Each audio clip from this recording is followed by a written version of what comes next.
যিকোনো মুহূৰ্তত বিটিআৰ নিৰ্বাচনৰ দিন ৰাজ্যিক মুখ্য নিৰ্বাচনী বিষয়াই ঘোষণা কৰিব বুলি চৰ্চা লাভ কৰাৰ সময়তে আন এক ৰাজনৈতিক বিস্ফোৰণ ঘটাইছে বিপিএফ প্ৰধান হাগ্ৰামা মহিলাৰী।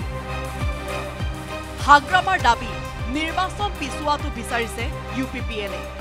নিৰ্বাচন পিছুৱাবলৈ দিল্লীলৈ গৈছে UPPL। দিল্লীত গৈছে UPPL এতিয়া ইলেকশ্যন পিছুৱাব লাগে বুলি এইবিলাক কৈ লাভ নাই। UPPL দিল্লীত আছে নেকি এতিয়া? দিল্লীত আছে তো ইলেকশ্যন পিছুৱাব লাগে বুলি। ইপিনে বিটিআৰৰ শাসকীয় দল UPPL-এ 18টা সমষ্টিৰ বাবে ঘোষণা কৰিলে প্ৰাৰ্থীৰ তালিকা। বৃহস্পতিবাৰে নিশা প্ৰথমখন প্ৰাৰ্থীৰ তালিকা ঘোষণা কৰে UPPL-এ। এই 18টা সমষ্টিৰ ভিতৰত UPPL-এ প্ৰক্ষেপ কৰিছে 2জন বিধায়কক, লগতে প্ৰক্ষেপ কৰিছে এজন প্ৰাক্তন মন্ত্ৰী। সালাকাটি সমষ্টিত টিকট দিলে বিধায়ক লৰেন্স ইছলাৰী। দৰগাজুলি সমষ্টিত টিকট দিলে বিধায়ক জলেন দৈমাৰী। সমান্তৰালকৈ কাজলগাঁৱত টিকট দিলে প্ৰাক্তন মন্ত্ৰী চন্দন ব্ৰহ্ম। এই কাজলগাঁও সমষ্টিটোতে হ'ব এইবাৰ মামা ভাগিনৰ মাজত মূল ভোট যুদ্ধখন। মামা হ'ল UPPL-ৰ চন্দন ব্ৰহ্ম আৰু ভাগিন হ'ল BPF-ৰ পানীৰাম ব্ৰহ্ম। সম্পৰ্কীয় ভাগিন পানীৰাম ব্ৰহ্মক আশীৰ্বাদ দিলে চন্দন ব্ৰহ্মই।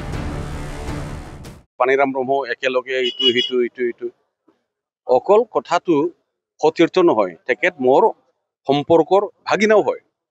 তেখেতৰ ব্যক্তিত্ব, ভদ্ৰতা, সমাজৰ প্ৰতি যিটো দায়বদ্ধতা, কাম কৰা মই সদায় ৰেচপেক্ট কৰোঁ, মৰম কৰোঁ আৰু মোৰ ফালৰ পৰা সদায় আশীৰ্বাদ থাকিব। আকৰ্ষণীয় হ'ব মামা ভাগিনৰ মাজত এইবেলি কাজলগাঁৱৰ নিৰ্বাচন।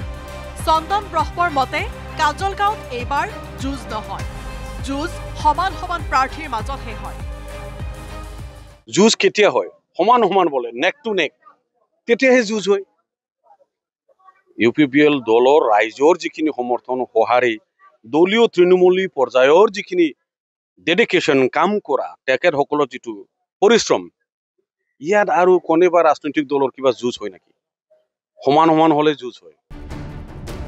তিনিবাৰকৈ অসম চৰকাৰৰ মন্ত্ৰী হোৱাৰ পাছতো এইবাৰ পৰিষদীয় নিৰ্বাচনত প্ৰতিদ্বন্দ্বিতা কৰিবলৈ আগবঢ়া চন্দন ব্ৰহ্মক লৈ চলা চৰ্চা সন্দৰ্ভত ব্ৰহ্মৰ পোনপটীয়া উত্তৰ। ডাঙৰ হৈ আকৌ সৰুত আহিছে, মোৰ বিবেচনা তেনেকুৱা নহয়। কাৰণ এই BTC-খন আমি সৃষ্টি কৰা, এই BTC-ত যদি সৰু বুলি যদি চন্দন ব্ৰহ্ম ইয়াত যদি কণ্টেষ্ট কৰিব কৰা নাযায়, তেতিয়া এই BTC সৃষ্টি কৰাটোই ভুল। ইতিমধ্যে ঘোষণা কৰা প্ৰাৰ্থীৰ তালিকাত দৰগাজুলি সমষ্টিৰ বাবে নাম সন্নিৱিষ্ট হ'ল বিধায়ক জলেন দৈমাৰী। পৰিষদীয় নিৰ্বাচনত প্ৰতিদ্বন্দ্বিতা কৰিবলৈ আগবঢ়া জলেন দৈমাৰীয়ে ক'লে UPPL-ৰ জয় নিশ্চিত। আজি ৰাইজে ইয়াত UPPL-ক বিচাৰিছে আৰু UPPL-ক বিচাৰাৰ কাৰণে আমি ইয়াত ৰাইজৰ যি এটা উইচ, ৰাইজে বিচাৰা, সেইটো আমি ইয়াত আগত লৈ কাম কৰি আছোঁ। নিশ্চয় ইলেকশ্যনত কণ্টেষ্টটো থাকে, এই কণ্টেষ্টটো হ'ব, এইটো আমিও জানো, কিন্তু কণ্টেষ্টৰ মাজত UPPL ইয়াত জয়ী হ'ব। নাগৰিকজুলি পৰিষদীয় সমষ্টিত UPPL-এ প্ৰাৰ্থিত্ব দিলে প্ৰাক্তন কাৰ্যবাহী সদস্য ৰবীন্দ্ৰবালা বিশ্বাসক। আমি এইবাৰ যিটো ভোটত মানে জয়যুক্ত হ'ম, ইয়াতে প্ৰতিদ্বন্দ্বী নাহে, হয়তো ছেকেণ্ড কোনোবাই হ'ব, সেইটো বিশেষকৈ হয়তো BJP দলে হ'ব।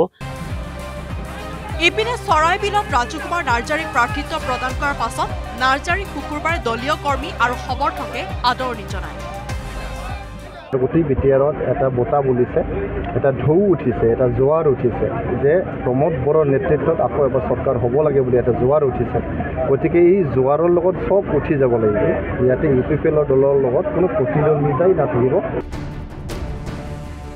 উল্লেখযোগ্য যে UPPL-এ ঘোষণা কৰা 18জনীয়া প্ৰাৰ্থীৰ তালিকাত আছে শ্ৰীৰামপুৰত উইলছন হাজদা, জমদুৱাৰত চৰণজিৎ বসুমতাৰী, চৰাইবিলত ৰাজু কুমাৰ নাৰ্জাৰী, ফকিৰাগ্ৰামত আফজাল হক চৰকাৰ, বনৰগাঁৱত ৰবিৰাম ব্ৰহ্ম, বাওখুংগ্ৰীত ৰঞ্জিত বসুমতাৰী, চিৰাঙত চাইখং বসুমতাৰী, মানস চেৰফাঙত ধনঞ্জয় বসুমতাৰী, ককিলাবাৰীত মণ্টু বড়ো, মুছলপুৰত ৰাকেশ ব্ৰহ্ম, বাগানপাৰাত কাতিৰাম বড়ো, শুক্লাই চেৰফাং সমষ্টিত প্ৰদীপ নাৰ্জাৰী, ধনশিৰিত ৰুজু গৌৰা মুছাহাৰী আৰু ৰৌতা সমষ্টিত ডক্টৰ নীলোৎ স্বৰ্গীয়াৰী।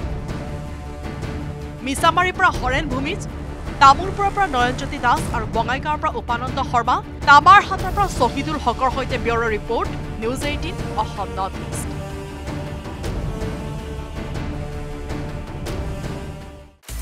আপুনি বিচৰা বাতৰি পাব কেৱল নিউজ 18 এপত। নিউজ 18 এপ ডাউনলোড কৰিবলৈ স্কেন কৰক এই QR কোড। গুগল প্লে ষ্টৰতো পাব এই নিউজ 18 এপ।